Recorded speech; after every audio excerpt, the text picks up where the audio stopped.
Salam,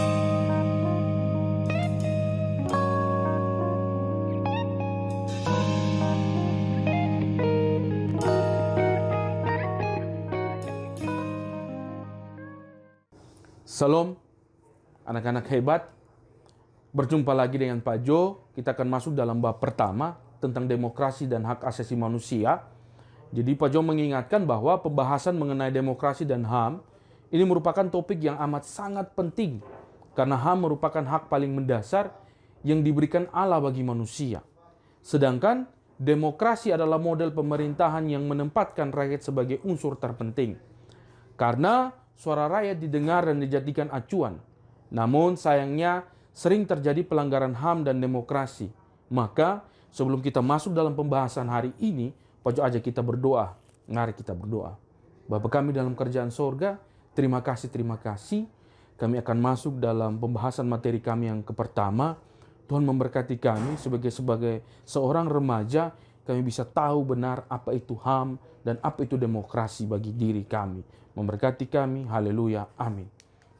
Baik anak-anak hebat, kita bicara tentang demokrasi dan hak asasi manusia. Di sini Pak Jo ingin menjelaskan tentang apa itu demokrasi. Demokrasi itu berasal dari bahasa Yunani, yaitu demos, yang artinya rakyat, dan kreten atau kretos, yang artinya kekuasaan atau kedaulatan.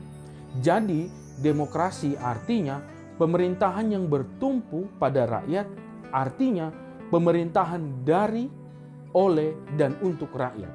Sedangkan hak asasi manusia atau yang biasa disingkat HAM merupakan hak yang dimiliki oleh setiap orang sebagai manusia makhluk ciptaan Allah, dan hak yang paling mendasar adalah hak untuk hidup. Hanya Tuhan yang memberi kehidupan dan Dia juga yang berhak mengambil kehidupan ini. Mari kita lihat tentang memahami demokrasi dan HAM dalam Alkitab.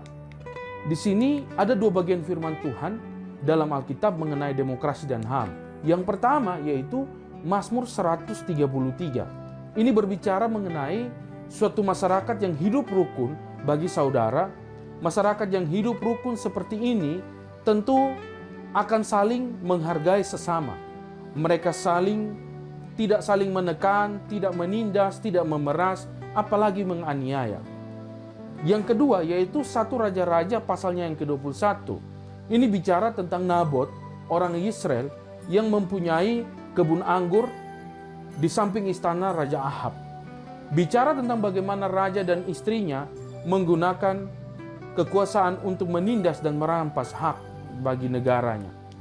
Kita lihat tentang cakupan demokrasi dan hak asasi manusia. Di sini ada beberapa poin. Poin yang pertama tentang hak warga negara.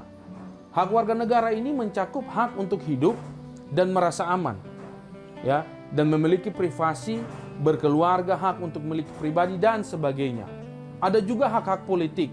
Hak-hak politik ini mencakup hak untuk berserikat, membentuk partai politik, ikut serta dalam pemilihan umum, dan juga menduduki jabatan pemerintah dan sebagainya. Ada yang berikut tentang hak-hak ekonomi. Hak-hak ekonomi ini bicara tentang hak untuk bebas dari kemiskinan, hak untuk diterima dalam masyarakat dan bangsa, dan hak untuk menentukan nasib sendiri. Nah, sejarah singkat tentang demokrasi dan hak asasi manusia menurut Jenny Revick dan Abigail Thompson dalam buku Demokrasi Klasik dan Modern pada tahun 1941, Franklin Delano Roosevelt menyampaikan pidatonya yang terkenal mengenai 4 kebebasan yang diharapkan dapat diberlakukan di seluruh dunia. Yaitu yang pertama, kebebasan berbicara dan berpendapat dimanapun juga di dunia. Yang kedua, yaitu kebebasan kepada setiap orang untuk beribadah kepada Tuhan, dan dengan caranya sendiri dan dimanapun dia berada. Yang ketiga, yaitu kebebasan dari kekurangan.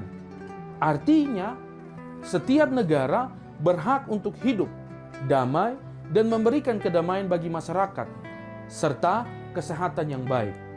Yang keempat yaitu kebebasan dari rasa takut, artinya setiap negara dan masyarakatnya memiliki hak untuk bebas dari serangan dan intimidasi, maupun inflasi dari negara lain ataupun dari negara-negara tetangga. Sehingga kita akan melihat lagi tentang praktik demokrasi dan HAM di Indonesia. Mari kita lihat.